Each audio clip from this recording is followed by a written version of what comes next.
გამარჯობა მოგესალმებით. Პირიქით მადლობა დაბატიჟებისთვის გადაცემაში. ჩემი აზრით ეს არის უმნიშვნელოვანესი ეტაპი არამხოლოდ სომხეთისთვის, არამედ სრულად რეგიონისთვის, იმიტომ რომ პაშინიანის მთავრობამ შეძლო დადო ერთგვარი ფორმულა, როგორ უნდა აღკვეთო რუსეთის დივერსიული შესაძლებლობები რეგიონში და შენ ქვეყანაში, როგორ უნდა მოიპოვო გარანტიები საკუთარი მოქალაქეებისთვის უსაფრთხოებასთან დაკავშირებული, კეთილდღეობასთან დაკავშირებული, სტაბილურობასთან დაკავშირებული და თან პარალელურად როგორ უნდა ინტეგრირდეს ქვეყანა ერთიან დასავლურ სივრცეში. რაში მდგომარეობს ეს ფორმულა? ეს ფორმულა მდგომარეობს იმაში, რომ პაშინიანის ხელისუფლებამ ძალიან სწრაფი ტემპით დაიწყო ინტეგრაცია ევროკავშირში, მაგალითად მაშინ, როდესაც ჩვენ საუბრობთ, რომ საქართველოს შეიძლება უვიზო მიმოსვლა დაკარგოს ევროკავშირთან, ამის პარალელურად სომხეთმა გახსნა დიალოგი უვიზო მიმოსვლასთან დაკავშირებით ევროკავშირთან და გააკეთა განაცხადი ევროკავშირში გაწევრიანებაზე სწრაფი ტემპით და ძალიან სწრაფად მიდის წევრობისკენ ერთი მხრივ. მეორე მხრივ მან შემოიყვანა ამერიკული ინტერესი რეგიონში, არა მხოლოდ პაშინიანმა, მაგრამ პაშინიანმა ძალიან მარჯვედ გამოიყენა ის შესაძლებლობა, რომელიც ახლა ჩვენ რეგიონში არის შექმნილი, ხო? ასე იგი ტრამპის გზის პროექტი, რომლითაც დასრულდა არასტაბილურობა სომხეთსა და აზერბაიჯანში, დაისადგურა მშვიდობა და სომხეთი ჩაება არა მხოლოდ ევროინტეგრაციის პროცესში, არამედ გახდა ერთგვარი ლოჯისტიკური ცენტრი აღმოსავლეთ დასავლეთ შორის დაკავშირებისა, ხო? არის რაიმე რაც შეიძლება საქართველოში პოლიტიკურმა კლასმა ან ოპოზიციურმა კლასმა გაითვალისწინოს პაშინიანის საარჩევნო კამპანიიდან გამომდინარე. იმიტომ რომ თემები თუ დილემები, რომელიც იქ არსებობდა, არსებობს ჩვენთანაც. უბრალოდ პაშინიანი პრემიერ-მინისტრი არის მოქმედი ქვეყნის და მთავრობაში არის და ამიტომ არ მგონია რომ საარჩევნო სტრატეგიის და ტაქტიკის თვალსაზრისით დიდად რელევანტური იყოს პაშინიანის კამპანია ქართული ოპოზიციის. კი ბატონო, ამიტომ მკითხეთ, რაიმე არის ისეთი, რაც შეიძლება გაითვალისწინოთ. მოცემულობა, მაგრამ რაც გასათვალისწინებელია ნამდვილად, ეს არის როგორ უნდა გაიყვანო ქვეყანა სამშვიდობოს და სამშვიდობოს სომხეთის გაყვანას პაშინიანი ახერხებს იმ უნიკალური გეოპოლიტიკური გარემოს გამოყენებით, რომელიც საქართველოშიც არის, სომხეთშიც არის, რავი, მთელ რეგიონშია. დიდი შავი ზღვის რეგიონში და ასევე სამხრეთ კავკასიის რეგიონში. აი ეგ არის მთავარი გაკვეთილი, მთავარი ამბავი, რაც სომხეთთან დაკავშირებით ერთ-ერთი მხრივ უნდა გვახარებდეს და მეორე მხრივ ხალხს უნდა ბევრი ველაპარაკოთ ამაზე.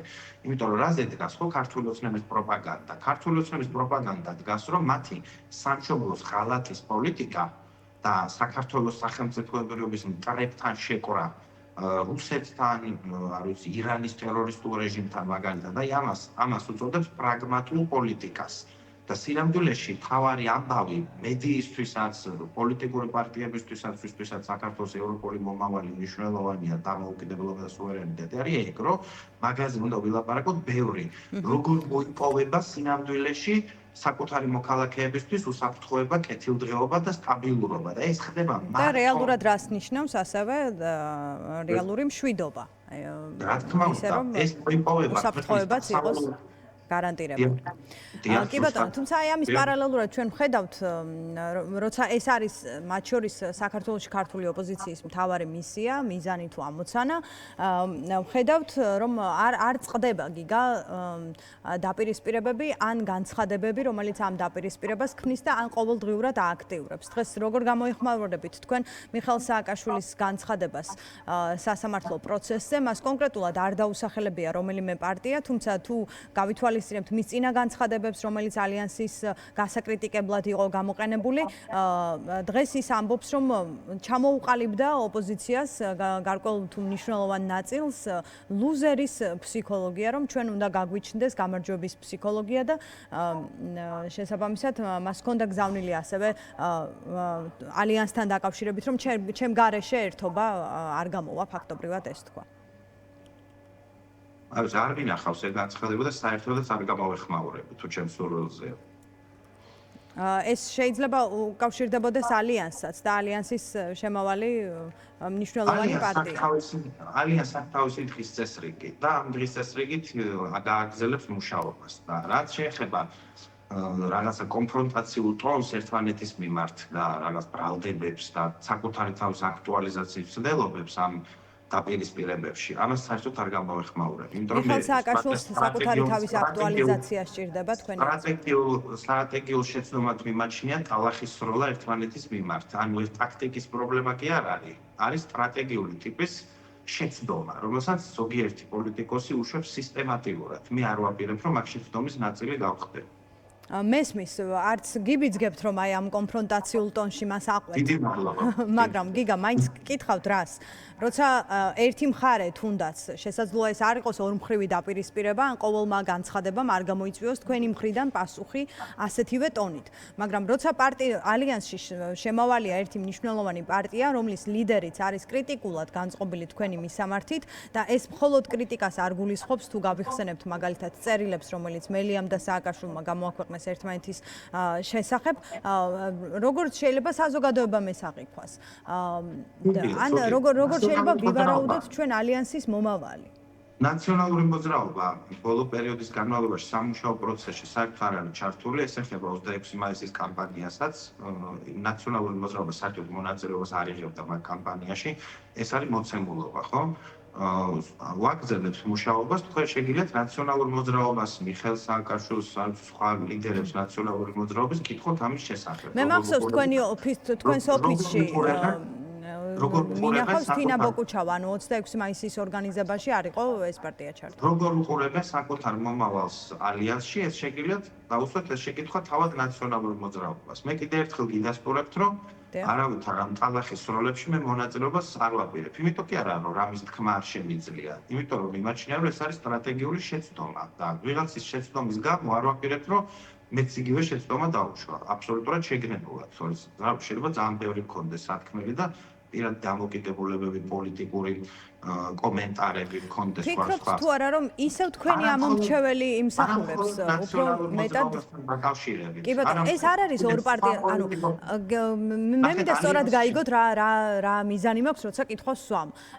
არ მაქვს არანაირი ინტერესი, რომ თქვენ ერთმანეთთან დაპირისპირება გავაღვივა თქვენი პასუხით. მაგრამ ალიანსის ამომრჩეველმა რა უნდა, რა შთაბეჭდილება უნდა დარჩეს ალიანსის ამომრჩეველს აი ამ დაპირისპირებების ფონზე. ახლა თქვენ ელოდებით, რომ ნაციონალურმა მოძრაობამ უნდა გადაწყვიტოს რაიმე და ჩამოყალიბდეს ალიანსი საბოლოოდ რაიმე ფორმით თუ რას ეთქვით ამ მოქალაქეებს? ალიანსში არიან პოლიტიკური ძალები, რომლებიც არიან გაერთიანებული ალიანსში საერთო ხედვის გარშემო. როგორ უნდა დავამარცხოთ ივანიშვილი, ხო? 26 მაისის აქციის მერე მე ვფიქრობ, რომ ალიანსს აქვს ახალი ტიპის სტრატეგიული ამოცანები, შესასრულებელი საკუთარი ხედვის შესაბამისად, როგორ უნდა დამარცხდეს ივანიშვილი. თუ რომელიმე ასევე მინდა გითხრათ, რომ სხვა პოლიტიკური პარტიებისთვისაც ნაციონალური მოძრაობის მას კი არ გულისხმობს, სხვა პარტიებსაც გულისხმობს, პროდასავლურ პოლიტიკურ პარტიებს, რომლებიც იზიარებენ ბრძოლის ამ სტრატეგიას, მათთვისაც ჩვენი კარი არის, რა თქმა უნდა, ღია. ოღონდ ეს ალიანსი არის კონკრეტული ხედვის, ბრძოლის ხედვის გარშემო გაერთიანებული პოლიტიკური ძალები. ეს ხედვა აერთიანებს ამ ძალებს და არა რაიმე სხვა. და ნაციონალური მოძრაობა საწყის ეტაპზე იზიარებდა ამ ხედვას. ეხლა მე ვხედავ, რომ ნაციონალურ მოძრაობაში არიან, რა ვიცი, ეს პოლიტიკოსები, რომლებიც ამბობენ, რომ თითქოს ეს ხედვა არ არის სწორი, არ მიდის გამარჯვებამდე. ამიტომ მე ვფიქრობ, რომ თითო უნდა გაერკოლენ ამ ვითარებაში და მე ასევე ვფიქრობ, რომ ეს შეკითხვები უნდა იყოს მათ მიმართ და არა ჩვენ მიმართ. ჩვენ ვაგრძელებთ თქვენთანაც არის და მათთანაც არის, კი ბატონო. ხო, ჩვენ ვაგრძელებთ მუშაობას იმ ხედვის შესაბამისად, რომელიც მიგვაჩნია, რომ მიდის გამარჯვებამდე და მე ვარ დარწმუნებული აბსოლუტურად, აი როგორც ახლა თქვენ გელაპარაკებით, ეგეთივე დონეზე მჯერა, რომ ეს რეჟიმი დაიშლება სამი კომპონენტის სინერგიით. ეს არის ქუჩის წინააღმდეგობა, ფართომასშტაბიანი ქუჩის წინააღმდეგობა, მწვავე თბილისში, საქართველოს სხვა ქალაქებში, მათ შორის პოლიტიკური კლასის პასუხისმგებლობის. მაგაში ვხედავ, რომ ამ ტიპის პროტესტი დააორგანიზოს 26 მაისის აქცია იყო ჩემი აზრით საკმაოდ მნიშვნელოვანი ამ თვალსაზრისით, რომ მაგდენი ხალხი ქუჩაში კაიხანი არ გამოსულა და ამ თვალსაზრისით მნიშვნელოვანია. საკმარისია ეს? არ არის საკმარისი, არის მუშაობა გასაგრძელებელი ამ მიმართულებით. მეორე, ეს არის მაღალი დონის საერთაშორისო წნეხის ორგანიზება რეჟიმის წინააღმდეგ. ეხლა რეჟიმი არის გახვეული ხაფანგში. საკუთარი თავი გააბა საერთაშორისო ხაფანგში. იმიტომ რომ ხომდნენ, ემუდარებოდნენ ამერიკელებს, რომ დაგვილაგდითო, მათი სტრატეგიული ამოცანა იყო, რომ ესე იგი სტრატეგიული ბუნდოვანება შეექმნათ საკუთარი თავის გარშემო, მათ შორის ამერიკის მიმართულებითაც. ოღონდ ჩვენ ახლა ვხედავთ და იცით რას იმედოვნებდნენ, რომ წნეხი წავიდოდა ოპოზიციაზე და ისინი საკუთარ ამ თაღლითურ თამაშში შეაწრეოდნენ ოპოზიციის მნიშვნელოვან ნაწილს მათ ასევე აწუხებთ ძალიან იზოლაცია, იმიტომ ემუდარებიან. გახსოვთ მარკო რუბიომ რამდენიმე დღის წინ თქვა, რომ გვეხვეწებიანო ურთიერთობების აღდგენას, ოღონდ ჩვენ კონკრეტული წინაპირობები გვაქვს. ეხლა ეს წინაპირობები დევს უკვე მაგიდაზე. შეასრულებენ ამ წინაპირობებს. ეს ისე შეასრულებს რეჟიმს, რომ ჩამოიშლება. არ შეასრულებენ ამ წინაპირობებს. არ შესრულების გამო მათზე გაიზრდება საერთაშორისო წნეხი. ამიტომ ისინი ახლა არიან საერთაშორისო ხაფანგში. მესამე ეს არის სანდო პოლიტიკური ალტერნატივის შექმნა. ამ სანდო ალტერნატივის შექმნის პროცესში ჩემი აზრით მნიშვნელოვანია, რომ პოლიტიკურ ძალებს შორის არსებობდეს ვითარება, როდესაც მოქალაქე დაინახავს, რომ ეს ხალხი საქმეს უდგება სერიოზულად, ურთიერთბრალდებებისთვის კი არ იცლის საქმისთვის. ამიტომ გეუბნებით, რომ არ ვაპირებთ ტალახის როლაში მონაწილეობას, არ ვაპირებთ, რომ რამდენადაც შეიძლება რომ აბსოლუტურად ისეთი გამართული პასუხები მქონდეს ნებისმიერ ბრალდებაზე, არ ვაპირებთ ამ ეტაპზე არავითარ აი პასუხების გაცემა.